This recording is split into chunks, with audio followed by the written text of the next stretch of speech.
Uncle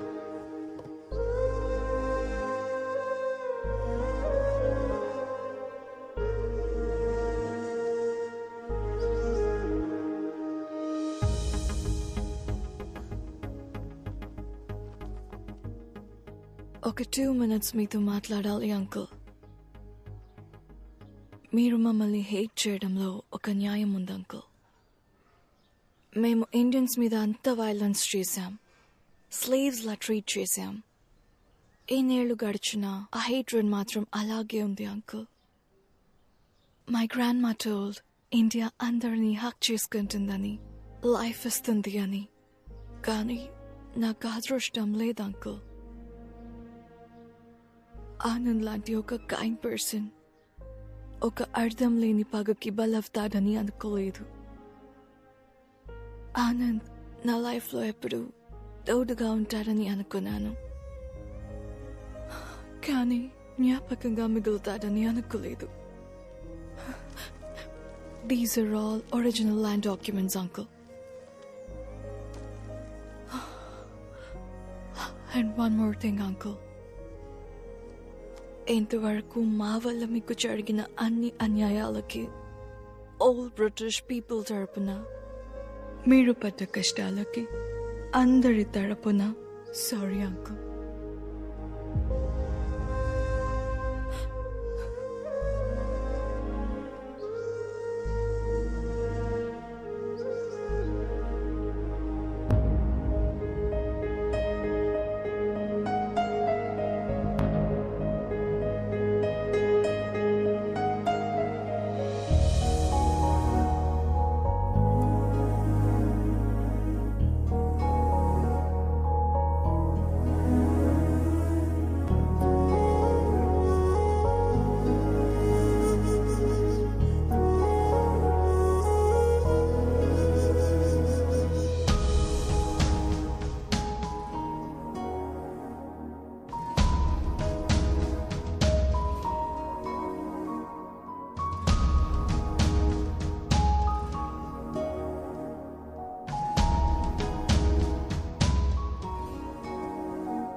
ఇప్పుడు నేను దేవరకోట పొలిమేర నుంచి లైవ్ రిపోర్ట్ చేస్తున్నాను. ఆనంద్ని ఈ ఊరు నుంచి బహిష్కరించే సంఘటన చూడటానికి ఈ గ్రామమే మూకుమ్మడిగా కదిలి వచ్చింది. మీరిప్పుడు అదే చూస్తున్నారు. ఇక్కడ ఒక పెద్ద ఆయన ఉన్నాడు, ఆయన అడిగి మరిన్ని విషయాలు తెలుసుకుందాం. తాత, ఏంటి బాబు? ఇలాంటి సంఘటన ఇంతకు ముందు ఎప్పుడైనా జరిగిందా, లేక ఇదే మొదటిసారా? ఇలాంటి సంఘటనలు ఇంతకు ముందు చాలా జరిగాయి, కానీ ఇదే మొదటిసారి.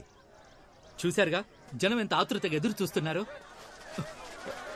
అయితే ఆనంద్ వచ్చేసినట్టున్నాడు. అతను వచ్చిన తర్వాత ఇక్కడ ఏం జరగబోతుందనేది ప్రత్యక్షంగా చూడండి. ఇదిగో ఆనంద్ వచ్చేసారు. ఆయన వెనకాల ఊరి జనం కూడా తరలి వస్తున్నారు. ఎంఆర్ఓ గారు వచ్చారు, ఇన్స్పెక్టర్ గారు కూడా ఉన్నారు. ఇప్పుడు ఆనంద్ ఊరి సరిహద్దు దాటబోతున్నారు. మీరు చూస్తున్నారు, ఇదే ఆ సరిహద్దు రేఖ. ఆనంద్ దాటేస్తున్నారు. ఆనంద్ ఆయన ఆగిపోయారు, రేఖ దాటలేదు. ఇటు ఊరి జనం కూడా చాలా చిరాగ్గా ఉన్నారు. చూడండి, వీడు మళ్ళీ ఏదో మొదలెట్టాడు. ఉందని బయటకు పోమని చెప్పండి సార్. ఆ దేశద్రోహికి ఈ ఊళ్ళో చోట్లేదు సార్. నీ వల్ల ఊరు పరువైపోయింది. పోరా బయటికి. ఆపండ్రా. నేనెందుకు బయటకు వెళ్ళాలరా? నేనేం తప్పు చేశాను? నేను వెళ్ళనురా. ఏం పీక్తారా? ఏంటా లండన్ ప్రిన్స్ కోపంగా చూస్తున్నావు? ఇండియాకి సంబంధించిన ఒక విషయమైనా ఫాలో అయ్యావు నువ్వు? అయ్యాన్రా, మీ అందరికంటే 100% ఎక్కువగా ఫాలో అయ్యాన్రా. All Indians are my brothers and sisters అనేది ఫాలో అయ్యాను కాబట్టే ఒక బ్రిటిష్ పిల్లని లవ్ చేశాన్రా.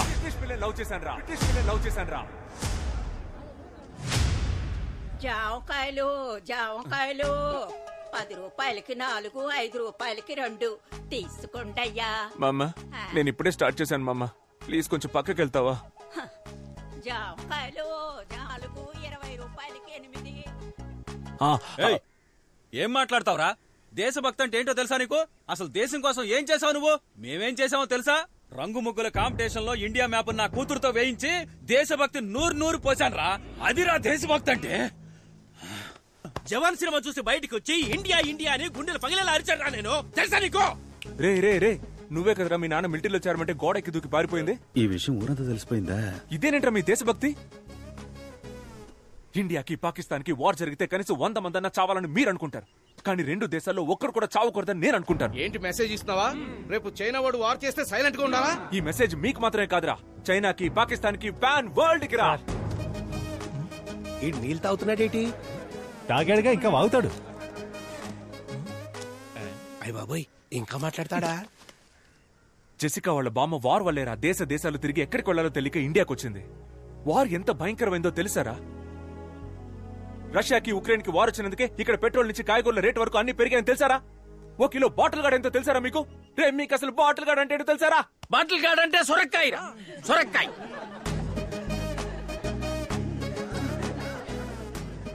సార్, ముందు బార్డర్ నుంచి బయటికి పంపించాడు సార్ విని. బార్డర్ అనే మాట ఫస్ట్ ఎప్పుడు విన్నానో తెలుసారా? మా పక్కింటి ఆంటీ మా అమ్మ దగ్గరకు వచ్చి, అక్క నీ చీర బార్డర్ బాగుంది, నా చీర బార్డర్ బాగుందా అని అడిగింది. అప్పుడేరా ఫస్ట్ టైం విన్నాను ఆ మాట. నాకు తెలిసిందల్లా ఒక్క బార్డరేరా. ఏం మాట్లాడుతున్నాడు? వేరే ఏ బార్డర్ నాకు తెలియదురా. బాగా చెప్పావు తమ్ముడు, కరెక్ట్. అసలు ఈ బార్డర్లే ఉండకూడదు, మనకొద్ది బార్డర్స్. ఎవరది?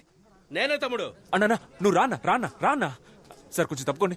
నువ్వు రాన్నా, నువ్వు చెప్పన్నా బార్డర్ ప్రాబ్లం గురించి. ఎన్నని చెప్పమంటావు తమ్ముడు? 1 2 మనశాంతిగా బార్డర్ క్రాస్ చేయలేకపోతున్నాం. ఒక ఫుల్ బాటిల్ తెచ్చుకోలేకపోతున్నాం. తరిమి పట్టుకుంటున్నారు. అదిగో ఆయన పట్టుకుంటున్నాడు, ఇదిగో ఈయన పట్టుకుంటున్నాడు. రే ఆగు, నువ్వు ఏ బార్డర్ గురించి చెప్తున్నావు? యానం బార్డర్ గురించి తమ్ముడు. ముందు పోరా ఇక్కడి నుంచి. మీకు ఒకే ఒకటి చెప్తున్నాను రా. ఒకటి చెప్తానంటే చెప్తూనే ఉన్నా. అవును తమ్ముడు, బాగా లేట్ అయింది. మీ నాన్నగారు కూడా వచ్చారు. బాయ్ చెప్పి వెళ్ళిపో. నాన్నా, నన్ను మీరు కూడా అర్థం చేసుకోలేదా నాన్న? Emotional drama. 10th standard school competition లో ఫస్ట్ ప్రైజ్ విన్ అయినప్పుడు అక్కడున్న వాళ్ళంతా ఎవర్రా మీ నాన్న అని అడిగితే నేను మీ పేరే చెప్పాను కదా నాన్న.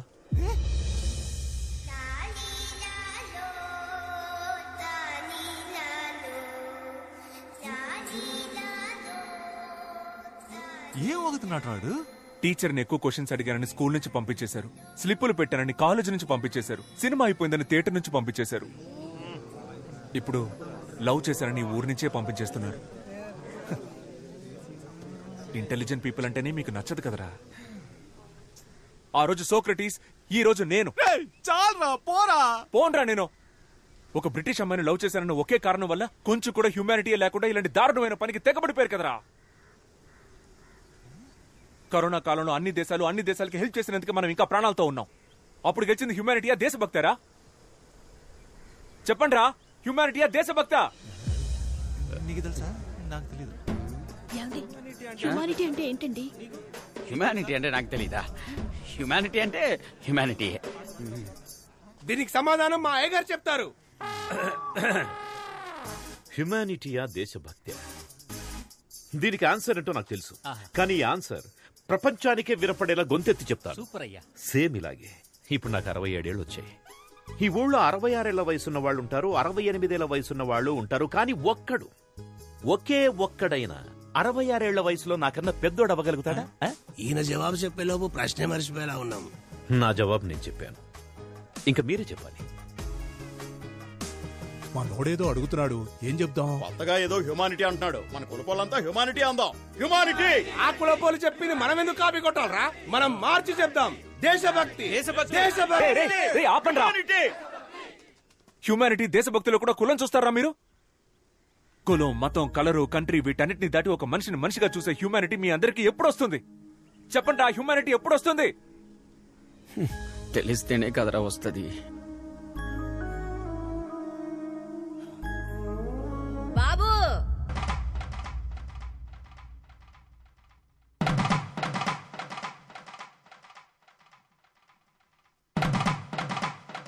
బాబు, చిన్న వయసులో E=MC² అర్థం తెలియకనే జామకాయలు అమ్ముకుంటున్నా. అలాంటి నాకే హ్యుమానిటీ అంటే ఏంటో అర్థమయ్యేలా చెప్పావయ్యా. నువ్వు చల్లగా ఉండాలి బాబు, చల్లగా ఉండాలి నాయన.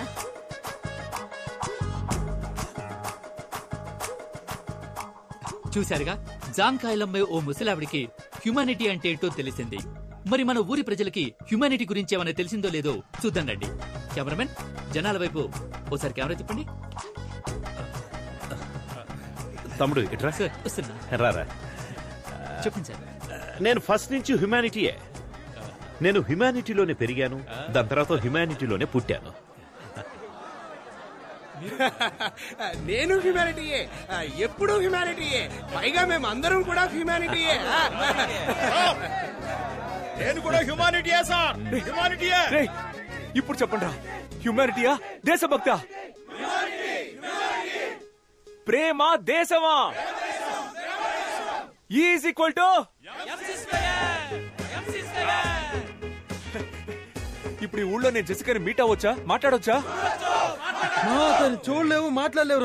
వాళ్ళు తిరిగి లండన్ వెళ్ళిపోతున్నారు. ఈవినింగ్ 6 గంటలకు వైజాగ్ నుంచి ఫ్లైట్. Humanity humanity. మనం వెళ్దాం అన్నా. ఎక్కడికి రా?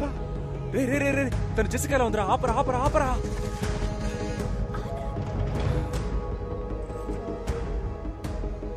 మామయ్య మీరు వెళ్ళలేదా? నువ్వెవరు? ఎందుకు సార్ ఆయన పట్టుకున్నారు? ఆయన చాలా డీసెంట్ అయిన మనిషి సార్, పక్కా జెంటల్మెన్ సార్.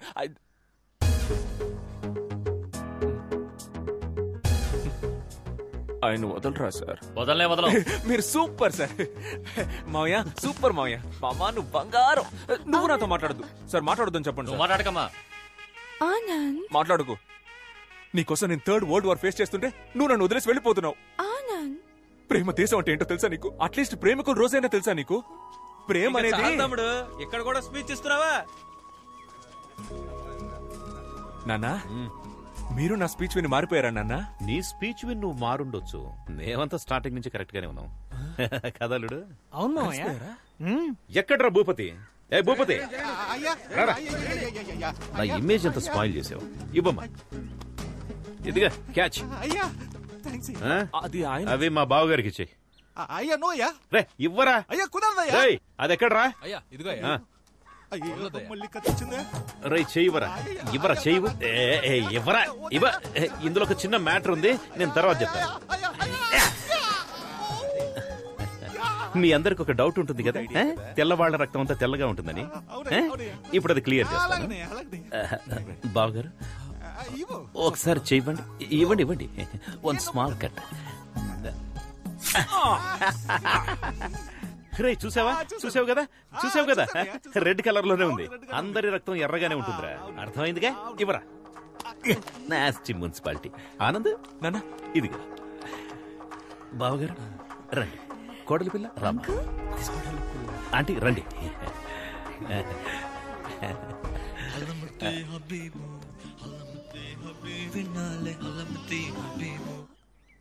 హలమతి హబీబా అంటే? నాకు నిజంగా దాని అర్థం తెలియదమ్మా. ఆ రోజేమో లస్క్ టపా, ఇవాళేమో హల్మతి అబీబా. ఇలాంటి కవులందరూ మనతో పాటే మన చుట్టుపక్కలే నక్కి నక్కి తిరుగుతుంటారు. వాళ్ళు నా చేతికి దొరకాలి.